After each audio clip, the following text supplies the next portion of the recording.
AI is coming for your job, or is it?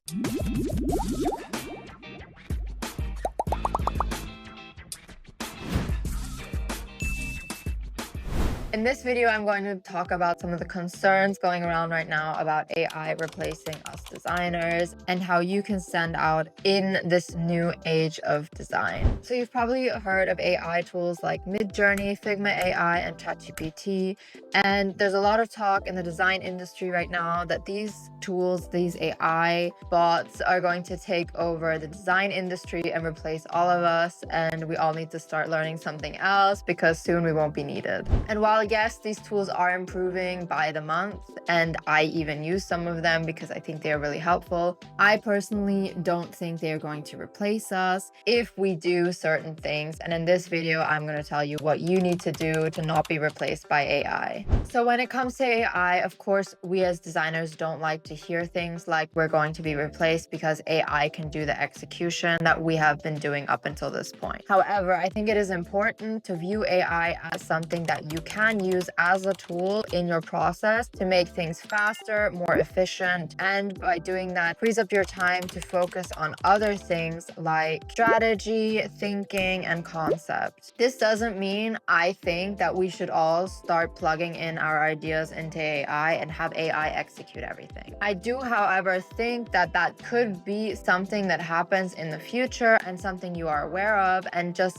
sitting on threads or Twitter and talking about how AI is dumb and complaining about how it's hurting our industry, I don't think that's going to solve your very real business challenges that could come up due to AI. So who is AI really going to replace? If we look at things like Fiverr, freelancer.com, there are already designers out there doing work that even before AI existed was based on things like templating, using generic designs over and over again, changing things like colors, changing small things about a logo that can be used across multiple clients. And that's why they can sell it for $5. This isn't a new problem. This has always been an issue in the design industry, that there are people out there using generic work and selling it at a cheap price. And yes, that has always been harmful to the industry. It has always devalued creative work, but it's nothing new. And AI is going to replace those people. So if you are someone who already feels like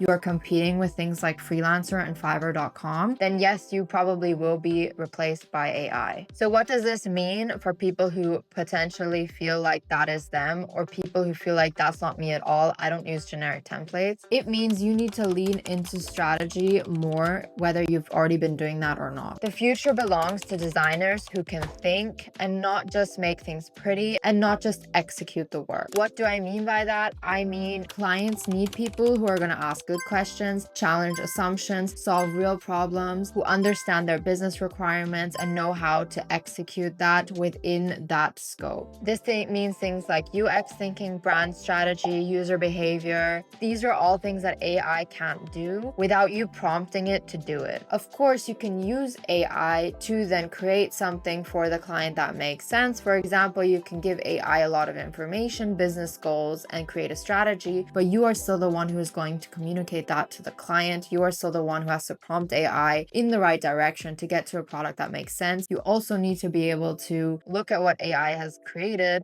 and assess whether that makes sense for your client or not. Basically, if you're someone who already offers strategy as part of your services, you will likely survive the layoffs due to AI, because AI cannot do that strategic thinking, and I don't see it ever being able to do that because it is so dependent on the human experience and human connection. And another thing that AI will not be able to replace is your personality. So let's say you aren't big on strategy, it's not something you're interested in. How else are you able to stand out within the world of AI right now? The second way to do this is to build a personal brand. So another thing AI cannot replace is you as a person and your personality. There are lots of clients that come to us and they decide to work with us based off of the fact that they like us. So that's something that AI won't be able to take away from us, because AI can't just become who we are, and while AI can mimic your tone of voice and other things about you, it still can't replace you as a person. So if a client is is choosing you based off of your tone, your aesthetic, your process, things that make you you and your work your work. AI cannot steal those clients from you. How can you make that clear to a client that makes you special? You need to make sure that you're communicating these things in your positioning. Document your process, show your personality online, make yourself visible, make sure the client knows you exist, make sure clients understand who you are and that they see value in that. Clients will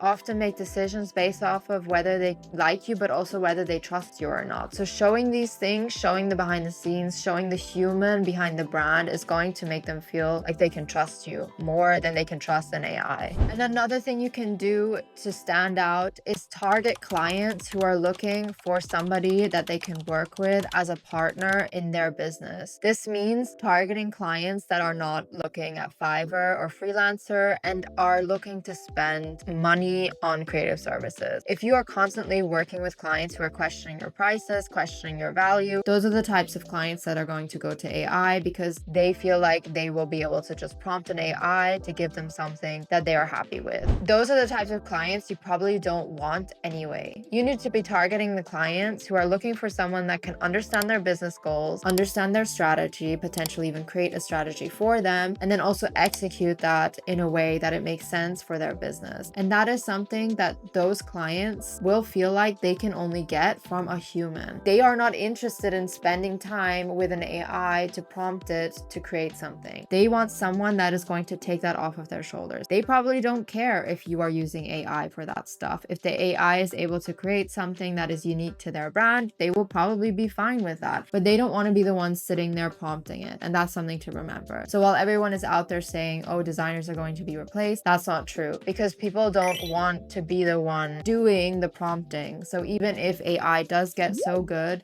that you no longer have to execute things yourself, you will likely be the one using the AI, but you will still have the client and you will still be being paid for that work. So the key takeaway of this video is to remember that while AI will likely change the way that we do our work in the future, it isn't going to replace you if you make yourself irreplaceable. And those are the kinds of things that I outlined in this video. As long as you bring curiosity, empathy, a human connection, and insights to your work, you will stay relevant in this new age, and there will always be a place for you in the creative industry. It's also important to remember that technology has always been a thing that has replaced certain people in our industry, and those people had to adapt. So be open, be curious, understand how AI works, and learn how you can set yourself apart from that, and you will be fine. If you do use AI or you're critical of it, please leave a comment and let us know your thoughts. If you like this video, leave a like, and if you enjoy our content, be sure to subscribe.